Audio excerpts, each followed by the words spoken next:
চন্দ্রবিন্দুযুক্ত শব্দের বানান করার পদ্ধতি দুই ধরনের। এক গোষ্ঠী এই চন্দ্রবিন্দুযুক্ত শব্দকে বানান করেন একভাবে, আর এক গোষ্ঠী করেন আরেকভাবে। এই দেখুন না, একটি চন্দ্রবিন্দুযুক্ত শব্দ আমি এখানে লিখে রেখেছি। এই শব্দটিকে অনেকে বানান করবেন এভাবে, চয় চন্দ্রবিন্দু আকার দ। আরেক গোষ্ঠী এই শব্দটিরই বানান করবেন এভাবে, চয় আকার চন্দ্রবিন্দু দ। তো এই যে দুই পদ্ধতি, দুটি প্রচলিত এবং এটিও অনেকে বলেন, এটিও অনেকে বলেন। এখন কথা হচ্ছে কোনটি বলা আমাদের উচিত। আমার যেটি মনে হয়, এই দুই পদ্ধতির মধ্যে আমাদের এই দ্বিতীয় পদ্ধতিটিকে গ্রহণ করা উচিত, কেননা এটি আধুনিক এবং বিজ্ঞানসম্মত। চয় আকার চন্দ্রবিন্দু দ। তো আগে আলোচনা করা প্রয়োজন, এটিকে কেন আমরা এভাবে বলবো, চয় আকার চন্দ্রবিন্দু দ। দেখুন, এই যে চন্দ্রবিন্দু রয়েছে, এই চন্দ্রবিন্দুর একটি ক্ষমতা রয়েছে। কি ক্ষমতা? ধ্বনিকে অনুনাসিক করার ক্ষমতা। এখন ধ্বনি তো দুই ধরনের, একটা হচ্ছে স্বরধ্বনি আর একটা হচ্ছে ব্যঞ্জন ধ্বনি।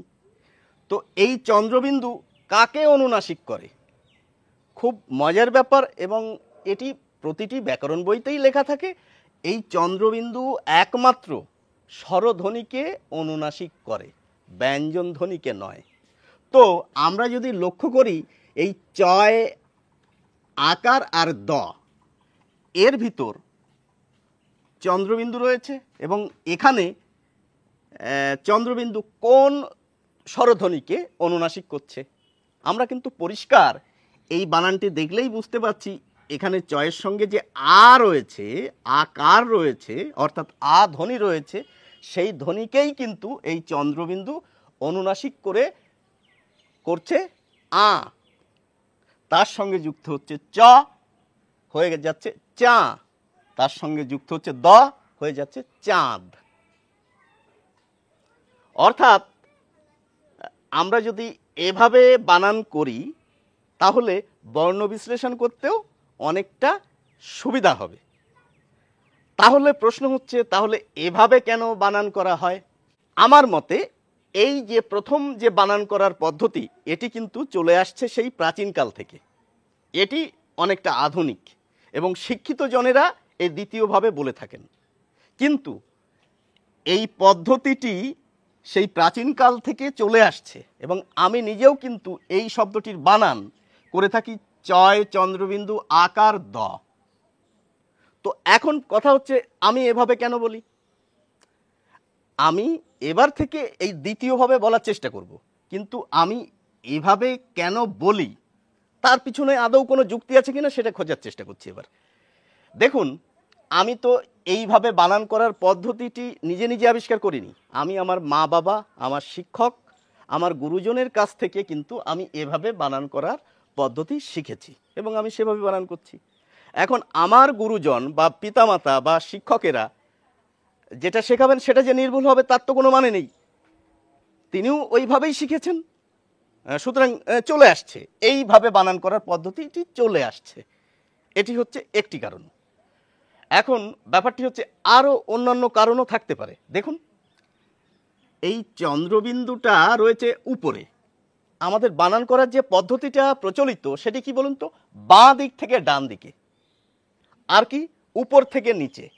তাহলে বাঁ দিকে রয়েছে চ, তারপর উপরে রয়েছে চন্দ্রবিন্দু, তারপরে আকার, তারপরে দ। দেখুন, এই প্রথমভাবেই কিন্তু বানান করা হচ্ছে। আরও একটি কারণ রয়েছে। এই দ্বিতীয় পদ্ধতি যারা বলেন তাদের পক্ষে যুক্তি হচ্ছে এটি হচ্ছে বিজ্ঞানসম্মত। আচ্ছা, আমি এবার একটি বানান দেখাচ্ছি আপনাদের। ক, এটুকু আর বললাম না। আপনারা এই যে শব্দটি লিখে রেখেছি, এটি কিভাবে বানান করবেন? ক ময়রেপ। প্রত্যেক বাঙালি এভাবেই এই শব্দটির বানান করেন, ক ময়রেপ। এখন আপনি যদি এই শব্দটির বর্ণ বিশ্লেষণ করেন, দেখবেন এই ময়ের আগে আপনি রেপের বদলে র লিখছেন। আপনি যদি উচ্চারণ করেন, দেখবেন ময়ের আগে র উচ্চারণ করছেন। আপনি যদি এই শব্দটি মোবাইলে টাইপ করেন তাহলেও দেখবেন ময়ের আগে র লিখছেন। তাহলে এখানে তো আমরা বিজ্ঞান মানছি না। আমি বলতে চাইছি সব ক্ষেত্রে যে আমরা বিজ্ঞান মেনে চলি তা কিন্তু নয়। তার একটি উজ্জ্বল দৃষ্টান্ত হচ্ছে এই বানানটি। রেফযুক্ত শব্দের বানান আমরা কিন্তু ঠিকঠাক করি না। একইভাবে বলতে পারি চয় চন্দ্রবিন্দু আকার দ, এটিও ওইভাবে চলে আসছে। এত কথা বলার পরও আমি কিন্তু বলবো যে আমাদের এইভাবে বলা উচিত।